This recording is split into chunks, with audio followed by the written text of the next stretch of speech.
All right, we're gonna take this in like wide angle. So my original plan was see where the intercooler fit, because I am going to eventually get the cage installed. It's over there behind, you can see part of it like right there. But I gotta clean that shit out. But the original plan was to put it back here after we install the panels and cut to fit the mini tubs. And then put the seats and stuff back in, and then cut the foam out, set the intercooler in the middle, come out of here and run our intercooler pipes down the trans tunnel. Boom. But now I may be keeping my AC and everything, so I'm unsure. So I was just kind of test fitting stuff up. I got to change this to fit the radiator anyway. This is a, sorry, wiping the sweat up my eyes. The 66 Mustang 3-row. This front end, as nice as it is, gonna probably cut this all to hell. Sorry, Cody. This is a Cody on kit. Obviously, I added these. I had another radiator in there at one point. Very nice kit, but I don't think it's gonna work for what I want. If I decide to keep the intercooler and try to put it up front, what I'm thinking is cut these bars and run them more like a race bar, where they just kind of come down. They don't have the little swish, so it's straight and then just boop. Same thing on this side. We will cut the lower support out, fit this in, and kind of put it back. This upper bar will completely go away. I'm going with a pin-on hood anyway, so the latch isn't a big deal. We'll slide this into the corner here. This is just a massive backside to a turbo, but it's easier to move this around. But essentially, fit the turbo in like this. Might be able to cock it or something. I got a nice 2.5 to T6 flange, so I mean, we can work it around however. But yeah, so the front of the turbo would be right in here somewhere. I got a Maven mount, so I mean, that bar might get cut anyway, and the Maven mount might get fit in there. But if I do that and stuff the turbo and everything in this corner, which is where it's probably going to end up anyway, do fender exit, probably drop down, do it in front of the tire, in the bumper. This will get, try not to ding up, I just took it out the box. This will get slid over here, and then this corner will get cut out completely. And we'll see about turning the intercooler. Let me set this down so it don't get fucked up. Turning the intercooler pretty much like following this line. So cut it out, bring it down, and I can have somebody weld a stand or something off of somewhere to support the bump, the fender right there. Something like that maybe. I mean, that is a shit ton of weight on the front end, but between the weight of the turbo and the weight of this ungodly intercooler, it should balance out left to right fairly well. We will be getting a set of the TRS Jeff Thomas front struts, long travel front end. Brian still got my other K member, and I've got a new rack and everything sitting back there, along with my AFCOs that I've still got to put on. I got to redo the coilover bar underneath. It is hot out here. I'm actually waiting on Richard to tell me to come pick my stuff up. Blocking heads are almost done. Oh, I did pick me up a Teams QA1 Turbo 400 trans cross member. This is, I think it's the rebuild kit for the turbo. Yep.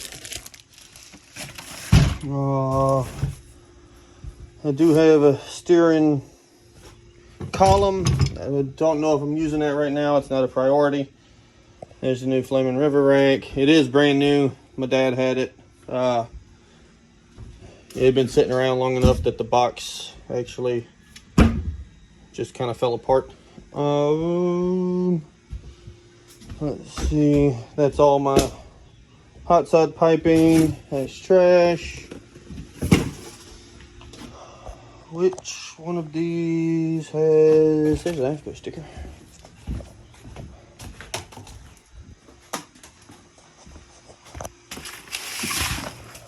Put you down for this box.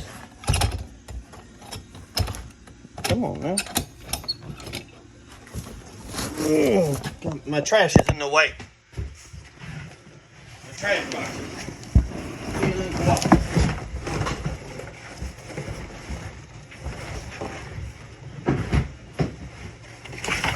Just don't fall over. That's all I want. Just don't fall over.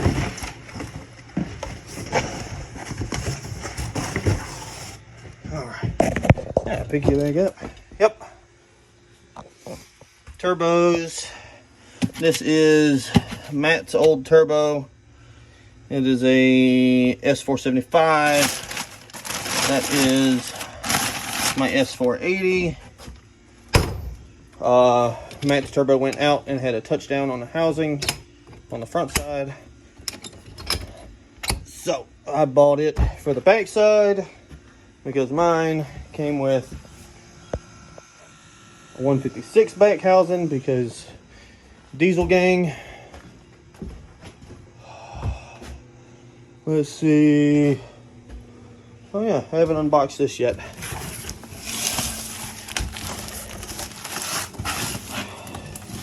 Jake's kind of screwed me on this. I didn't expect them to razor blade. Look, everything's a razor knife if you never take it out the package. I know, I cut my Jake sticker. You huge manatee. Jake's kind of screwed me because, yep, I left a nice little mark through it. I ordered it on Thursday. I think is when Richard said that he would possibly have my stuff ready on Monday, yesterday. Well, I quickly realized that I did not have intake bolts for the low ram, for any intake really, or what's in this box. Jesus Christ, Jigs. I can't say they didn't package it. I know it's also been a while since I uploaded anything or done anything. I mean, I haven't really been doing anything. If you follow us on Facebook and Instagram, you see that we pretty much took off all of April to have like family time and just, we had been on go for 3 or 4 months. Every weekend it was a race. It was somewhere doing something. So we just took a break. I'm gonna set you down again. But yeah, so we took all of that off. We took all of April off. And in May we had a couple races to go to. New oil pan. Obviously the other box is the pickup tube. This is just the Jake Special brand, but it does come with 10 a.m. bungs because I'll be running a remote filter with turbo feed. So now I've got an oil pan. I'll set you back in the box. Slide you out the way. Set you back up here so you don't fall over when I'm not in here and make a fucking mess. But yeah, May we had taken off to go to War in the Woods. I was super excited to go. I had never been. It's a bucket list race. I'll probably try to catch it later this year or next year. And it got rained out, so they moved it to the next weekend. Well, we had already taken off work, used vacation time and stuff, and we couldn't just take off the next week. Sorry, the wife has texted me. The Backstreet Boys are at Walnut Creek Saturday. Cool. I got to work, and then we go on to Fayetteville. So, there's that.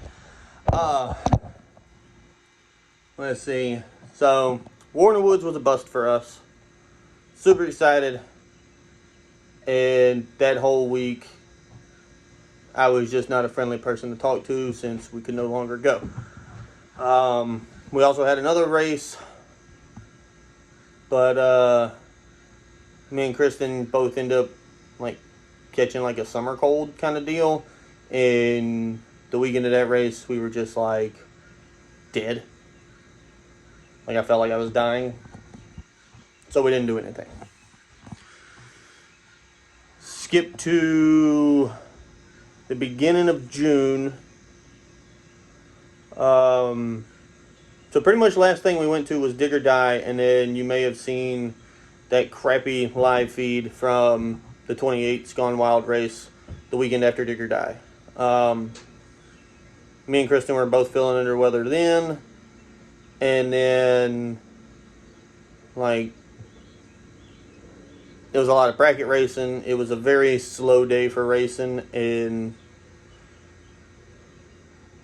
what you seen was, I went live when the bracket racing started. So, that's kind of how the whole day went. So, we actually left early. We left after, first round. I don't even think we made it to first round, to be honest, of the 28's race. So, we left. Skip to weekend before last. Today is the 21st, so whatever a week and a half ago was. JJs Arm Drop came to Fayetteville. We went down there with Turbo John, Mike and his Challenger. Right? It's the green Dodge you see on Turbo John's videos. Mike is actually a good friend of my father-in-law's and a good friend of mine. His shop is actually 3 miles up the road from the house. But he had been fighting that car. I mean, if you watch Turbo John stuff, which I'm sure you do, you can kind of keep up with it more on there. Pretty much every time he'd take it out, one time he blew the heads driving to the staging lane. He blew the head gaskets driving to the staging lane, or something like that. He went down pit road to get some heat in the motor, and it blew the head gaskets. He's had the transmission apart twice. It's just one thing after another. So he went out there and he went some rounds, and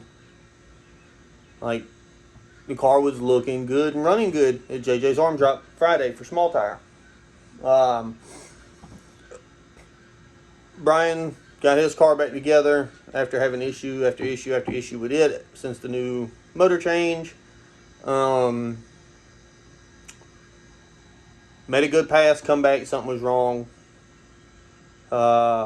He ended up getting knocked out first round. So, it kind of worked out that he didn't have to keep running the car, drop out of the race. It still sucks. But Killdozer will be coming back. They just ironing everything out. Turbo John ran Lyle Barnett first round in beer money. Personally, we still think John won. John says Lyle got him by a bumper. That was the closest race I've ever seen with Lyle. John turned that bitch up. Let's see, Saturday, we went back Saturday to help my buddy Alan, who, if y'all follow me on Facebook or Instagram, he has the big tire Chevelle, the black one that's always doing burnouts in the garage. And I'll insert some clips of his car from that night. He wasn't having a good day by the time he got to the track. He got there, we unloaded the car. He made a motor hit. He also hasn't drove the car in 8 months or so. He was having some issues, and he just kind of would play around with it at the house. So he made a motor pass, come back, said it felt good. We checked the air tires. We checked the air in the tires. Put a bottle in it and made another pass. It left good in the heat of the day. Looked good, ran good. We brought it back, cooled it off, topped it off, made sure the bottle pressure was good, and we went into round one against a... Now, that is an all-steel, all-glass car. The only things fiberglass are the trunk lid, the driver and passenger window, not the doors, the windows. It has steel doors, quarters. The hood is also fiberglass. That's it. Everything else is 100% steel, other than the floor pans. It does have sheet metal floors. But the body of the car is 100% original. Let's see. We went against a full fiberglass. Was it the 5th gen Camaros? That body style, 4th, 5th gen, not 4th gen, 5th gen. Yeah, the 5th gen Camaros. We left, or Alan left. It picked the wheels up off the ground a couple inches and just was gone. The other guy made it to about the 60-foot mark, knocked the tire off, and there was no catch up. There was no catch up game there. That was it. The run was over. Alan already, by the time the other dude made it to the 60-foot, Alan had probably 2 or 3 cars on him. So he drew. Going in the second round, we were up against John Doc and their Pro Mod, the big screw, the screw blown Hemi. He says enough in his videos. I don't know why I couldn't think of it. It was JJs Arm Drop. After the run, we found out they didn't really want to run the car anyway. They were having some issues, and they went on the second round, so they were just going to trip the light, or the arms. They were betting on the jump, and Alan ran a clean race. So on the third round, we had a beautiful, 55-ish body style Bel Air, that light blue. I think it says Earls or something on the side of it. Alan actually knows who the guy is. But we had him out the hole. And I honestly think it would have been a super close race. We may have been able to edge him out. While they were checking bottle pressure and tire pressure, I would walk up with the guy in front of us. Check the track out. Make sure there's nothing on it. Let Jesse and the guys know where he needs to do his burnout, how far he needs to go. Just kind of the prep stuff. Well, as I'm walking up there, the other guy's doing his burnout. I stand next to the car. He rolls out, and the lights at Fayetteville ain't the greatest, but you can tell when something's wet on the track. He left a thin strip underneath his car, just on the inside of the driver tire. You can see where his marks were, and it was like this far over from his burnout mark. So about that far over, there was a thin line next to his burnout mark. It was oil, of course. Why wouldn't it be? They back the guy up. They mop it up. That's all they do. They put the mop to it. They don't spray it with anything. No methanol or nothing. No alcohol. Nothing to clean it up with. They just drug the mop over it. So, as they're pulling up, I open the door.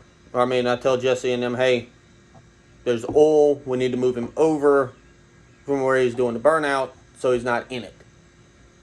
They didn't really clean it up. He doesn't do a burnout through it. And then when we line him up front, we'll have him back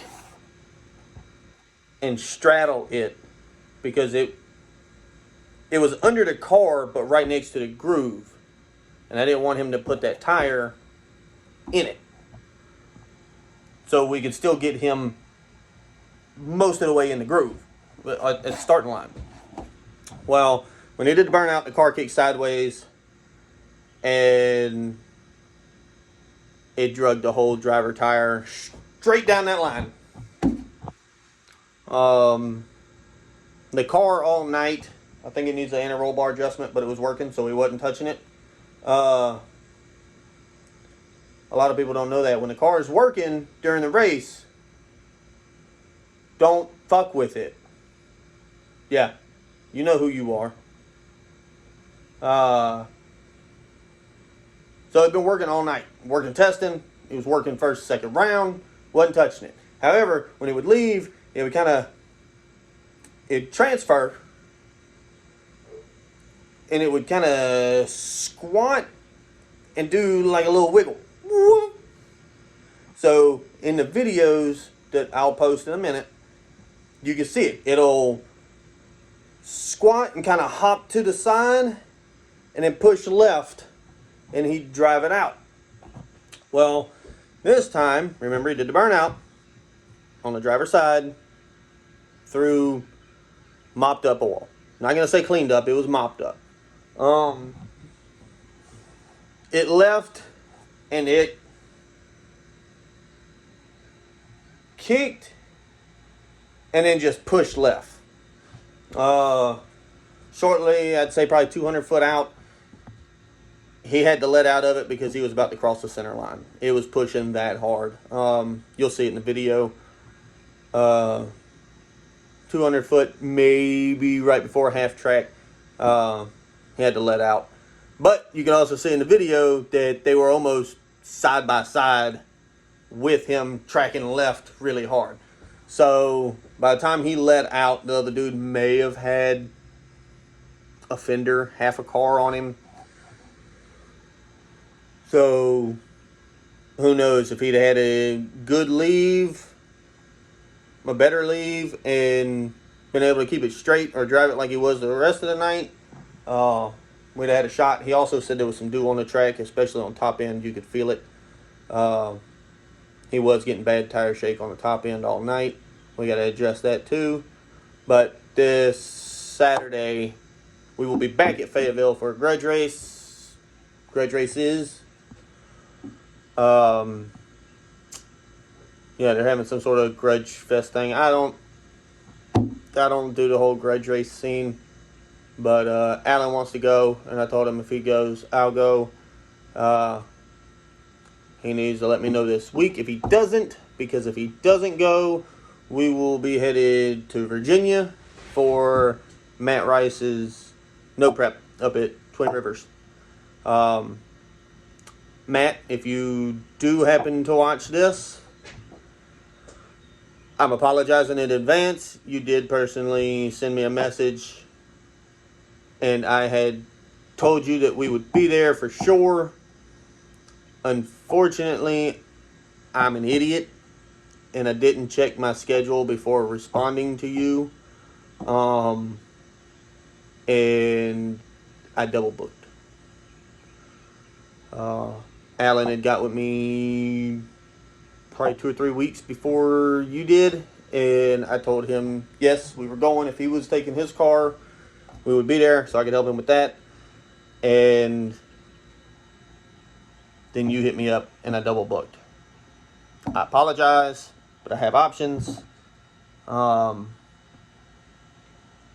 So if he decides not to go or cancels, as long as it isn't last minute as in it's Tuesday, he's got till Thursday to let me know that he's not going, we will probably go to Virginia.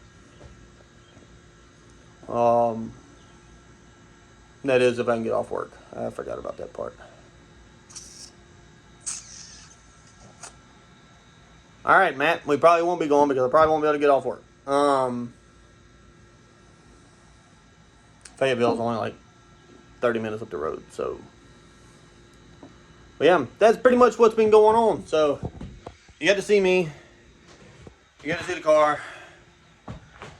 Waiting on Richard. I got to go to the bank real quick and grab some money. I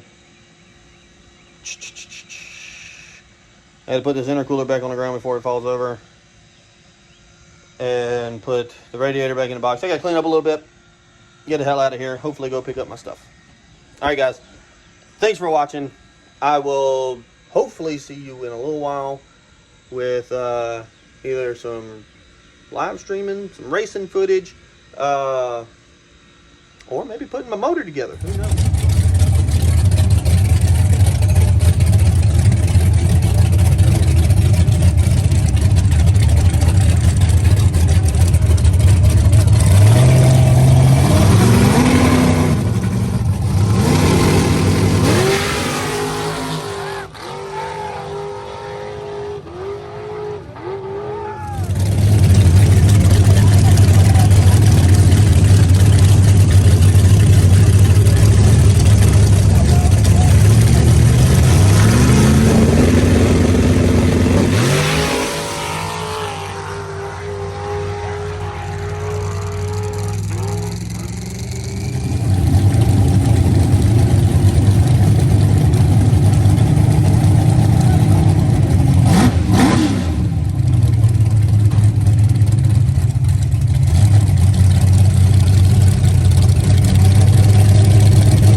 I also, I got a new truck here. I can't see the suns in my eyes. Oh, there it is, yeah. 06. Crew cab long bed. Looks almost identical to my old truck. But yeah, let me get this stuff cleaned up. I gotta get on the road. Thanks for watching. I'll see you soon.